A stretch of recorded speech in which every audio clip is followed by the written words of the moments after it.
We see people invest hundreds of thousands of dollars into plants, and then we get them home and everybody's like, well, why is my plant dying? But everybody is burning out their roots. Everybody is killing their $1,500 plants. Even I have killed a few plants trying to save them with some bananas and coffee grounds. Plant care is more than just light and water. It's about how your soil really affects your roots. And I am very, very, very, very, conscious of what we put in our body and what we put into the earth. Hi, I'm Stacy, Director of Marketing and All Things Social. And I'm Tiffany, the founder of Thrive Roots. Welcome to Soil and Sips. Grab yourself a drink, because apparently we need to have a conversation. Where we talk about plants, drink things, and gently tell you you're doing too much. Heavy on the gentle, Tiffany. Debatable, Stace. It's the soil. It's always the soil.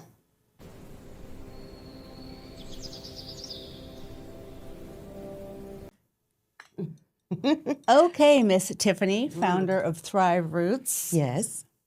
Why a podcast? Since this is our first podcast, why? Because you made me. I mean, let's be honest, right? I mean, this is not something that I would normally do on my own. You know that. But I think, realistically and honestly, I think we definitely need to educate, our plant enthusiasts and all our plant friends, like what really makes you have a consistently, successful plant environment. And we all know that, we've gone to all these shows, we see people invest hundreds of thousands of dollars into plants, and then we get them home and everybody's like, well, why is my plant dying? And why did it look so great in the garden center? Or why did it look so great in the beautiful plant store? Well, to be really honest, the reason why it looks great is because everyone is tending to the soil. And when you get your plant home, you don't. So, plant care is more than just light and water. It's about how your soil really affects your roots, your leaves, just the ecosystem in your plant. We need you to elaborate on that one, Tiff. Okay, Stace. Well, you know how when we've gone to PlantCon, PlantCon New York was a good example. There were many, yeah, right? Like there were many beautiful, beautiful plants, upwards of $10,000, some of them. And they were bought, like people bought them, right? I mean, it was amazing. But you do know with our booth, as you saw, like how many people really understood what a soil amendment was? Nobody. Right. Like no one really got it. And when we tried to explain it to them, they really understood it. The problem is no one really is in the marketplace explaining to our plant enthusiasts why soil health is so important. So I think as we continue to go through this podcast and these series, I think it's really important that we share with our community, why we know that it's so much important to have good plant soil health. But just like when we started, our Instagram over a year ago, I mean, we've only been in business a year, and you did a fabulous job of creating the Instagram and really, educating people on what a soil amendment is. But what you really did was create a community. And so the question I would ask for you, as you've been really going into like the community and spending time with our community, what do you see as, areas where we can kind of touch on the podcast and really educate our squad?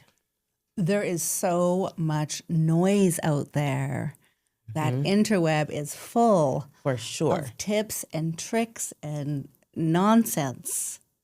Even I have killed a few plants trying to save them with some bananas and coffee grounds. That's right. Yeah. So I think for that, that's where we can really take a deep dive and just really, again, educate, expose, communicate, but make it fun, right? Because everybody likes to drink. Everybody likes to just have chat with a friend. So this is really just not trying to make the information overwhelming. It's more to make the information more accessible. 100%. Most people do. If you go scientist on me, I'm out. Absolutely. So that's what we're trying to do here. That's the reason why we're on the podcast. I think also too, not just to educate people on soil environment, but really like how to even be sustainable with growing things in your home that's, good for, food, right? And educating people on why it's good to be organic. I mean, plants it's bigger than just some beautiful monsteras and right and some anthuriums like in your home. More and more people are looking to grow things that's sustainable for them to eat. It's such an easy thing to do, but we've spent so much time really not understanding that you can take some green onions from the grocery store, cut them, put them in some water, and all of a sudden with the proper, nutrient intake, you can have green onions forever, right? And we don't have to go to the store to buy the green onions. And we all know the price of groceries right now is insane. So every little bit that you can cut off is important. And I think that if we created a community where people did not feel overwhelmed and didn't shut down, I think we would do really well in just expanding and weed out the nonsense. Yes. Weed out the nonsense. You said the noise. It's so noisy out here. You have everything from, and we'll talk about this in other episodes, love my people, but, we are talking baking soil. There's so many things wrong with that. Heating pads on plants, so many things wrong with that. We talk about fertilizer. I mean, you do a really good job on our social media, trying to inform people why soil amendments work so that you can uptake the fertilizer. But everybody is burning out their roots. Everybody is killing their $1,500 plants, right? And let's face it, we see people throwing away plants. But you think fertilizer, so I'm thinking, ooh, I need nutrients. My body needs nutrients. My plant needs nutrients. So you don't think about the soil. You're just like, I need to feed my baby. Yes, absolutely. And that can work, right, in the right environment. And fertilizer in some cases makes sense, but not in all cases. And I think we're going to get some controversy on that. Obviously, when I talk about that, there's going to be a lot of controversy around fertilizer or not to fertilizer, if you will. But, it's not for everything. It's not for all plants. You don't need high NPKs. We'll talk more about that in different episodes. But your plant needs a healthy ecosystem. And it starts with the soil, Stace. Okay, and Miss Soil Expert, why thrive? Seriously, if we have to educate so many people on soil amendments, we do. You say soil amendment, people are like, huh, what? Fertilizer? Huh? Soil Absolutely. What? Yeah. People buy soil brands, they add the things, but like soil amendment, why a soil amendment? I mean, I think that's the pressing question. And to be really honest with you, I ask myself, why isn't, there's more brands out there that are, educating and exposing our plant enthusiasts, if you will, to soil amendments. If you look at the nurseries and you look at the plant centers and really the nurseries, the people that are growing them, they know all about soil amendments. They know all about soil amendments. They know all about NPK. They have all their different type of organic fertilizers and such. But the everyday plant consumer really don't have an idea and have never heard of it. To your point, we get asked soil amendment, conditioner, what does it do? Well, because we buy that fancy bag of soil and we get it home and we think we're good. We bought the soil. Yes. And we bought the fertilizer. Yes. And we got the water and we got the sunlight. We have all the things. We have the things. We think. And then Larry in the corner dies on my ass.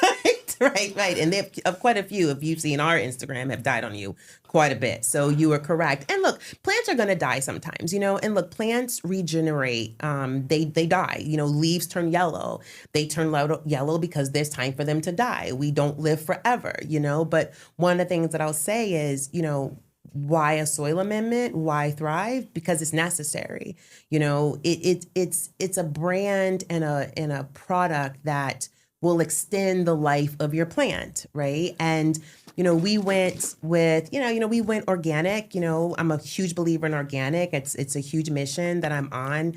And we got certified, so that was a whole ordeal. A lot of people think that you just pay for certifications. You don't.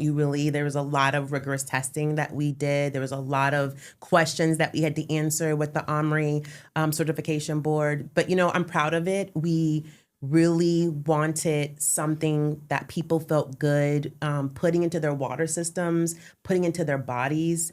Even though you water a plant, especially your plants outside, you have to realize even if you're not eating it, it goes into the water system, right? So plant water, if you are watering outside, let's say you're watering into just a 5-gallon or 10-gallon, pot, and it's outside, that water drains, right? It should be draining. That's number one, right? All your water, all your plants should be draining. But let's say you're out there, you're watering and you're putting certain fertilizers that are not organic into your plants, or you have a crop, you have an orange tree. We love our mango trees up in Florida, and in different parts of the country. We love our fruit trees, and we're constantly putting fertilizers and things into the ground. That goes into our water system. So long story short, we are very adamant about being organic. We test all of our product, but most importantly, soil amendments will help your crops or your plants live a long time, right? And like you said, you buy this fancy soil, but the soil doesn't always come with the proper nutrients, doesn't come with the proper pH, and it also doesn't maintain it. So with a soil amendment, it's going to help you maintain that. Absolutely. And, why Thrive the business? Like I said, touch on something very lightly. I have a sister who has cancer, and I am very, very, very, very, conscious of what we put in our body and what we put into the earth. And so one of the things that I was very adamant about was making sure that whatever we were putting into, that we were selling, was organic. So I think, I can go on and on about what I think about cancer and how it comes about. But again, having that in your family, I've had friends and very close friends that have been diagnosed with cancer. And I think it's important that we all pay attention to what we're putting in the earth and in our bodies. So that's the reason. And I know you're going to talk about it. It smells great. It does. It makes me friends. Yes. I live in an apartment building, and every time I water my plants, my neighbors are like, what smells so, your house always smells so good. Mm-hmm, which means you're overwatering, which is why your plants are dead. Well, I did. I killed them all. Yeah, which is why your plants I got really excited. So we actually know I have new plants now. Yes, we do. I learned my lesson. And since I'm in your neck of the woods, and everybody knows we're filming from Tulum, I will be at your house, and I'm sure everybody will see it on Instagram, that I'll be redoing plants at your house. But yeah, it smells good. We tell everybody, like, don't overwater. Let's not overwater because it smells good. But yeah, it's it one makes of the watering perks. a whole experience. It does. It really does. It does. Also, besides smelling good, you look right. You look good. Yes. But also, we get so many comments and questions because you are a female founder and a woman of color. Yes. And I think in the ag space, in the plant space, I don't see a lot of women founders or women being voices of authority in this niche or space. No, absolutely. I mean, it's funny because you're right. As we kind of do our tours and go around and, we're constantly together talking, I get that a lot. I get a lot of, people saying, wow, like, why are you in this space? How do you get in this space? And how are you doing in this space? I mean, I'm a year in, so I don't have a lot to say about how I'm doing in this space, to be honest. But what I will say is you're right. There's not a lot of us, but I think that's a misrepresentation in terms of there are other ethnic groups in this space, right? So maybe not Black female, right? But there's a lot of, Hispanics. There's a lot of, there's a lot of different ethnic groups that are in this space that I think that we need to include in that demographics, if you will. There's a lot that they contribute in the space. There are a large group of Black farmers, if you will, that I've been being introduced to lately. There's an amazing female that supports us a lot. Her name is Patricia from Ecolove. She's a Black female. She's actually a nurse by trade. She's amazing in this space, and we've gotten a lot of support from her. So yes, I think that you're right. I don't have an agricultural background, so I think that makes it a little bit different for people to see. I have a finance background. As you all know, I've been in finance for over 25 years. I mostly help with distressed companies, so that's been my background. And I will say that there's also not many females or Black females in that space either, right? That have much authority. True. So it's so I'm used to kind of being in that space and playing in that field. I will say that I do get more welcomed in the agricultural field, I think, than I did in the finance field, just to be honest. I mean, no shade to my finance folks. I love you guys. You guys are great. Had a great career, but I'm happy to be in the ag field. I'm happy to be in a space where I feel like we are making a difference. Because I think that it's important to have more representation in the field. I think that I like do more than just own a brand in the field. I think there's a lot of ways that we can introduce more ethnic individuals like myself into the space and they feel comfortable. But I will say, I mean, it's a lot of fun. You meet a lot of amazing people. You definitely get a lot of different, like you said, like a different, ideas and myths and tricks on how they want to care for their plants. But the space is an interesting space, and I enjoy it. I love it. But you're right. There's a lack of representation. Ooh, you get to represent us coming up. You're teaching a class on soil. Yes, I am. So we are going to be, Thrive Roots will be in Jacksonville, Florida at Plant Mania. So we will be there. I will be hosting a soil class there to talk about soil. We will be using, because we don't own a soil brand, so we will be using Scenic Roots. She is a family-owned, female-owned brand based out in Texas. Amazing woman. It's a husband and wife, and so she has offered to allow us to use the soil for her to do the workshop. But it's exciting. And we're bringing little vials of Thrive Yes. Roots, and everyone can get their hands dirty. And really learn the soil. And I think that's really important. It's really important, not just for understanding like our brand soil amendment, but understanding your plant's like health. And for more plant care that makes sense, follow us on our Instagram, and we also have a free downloadable step-by-step soil guide.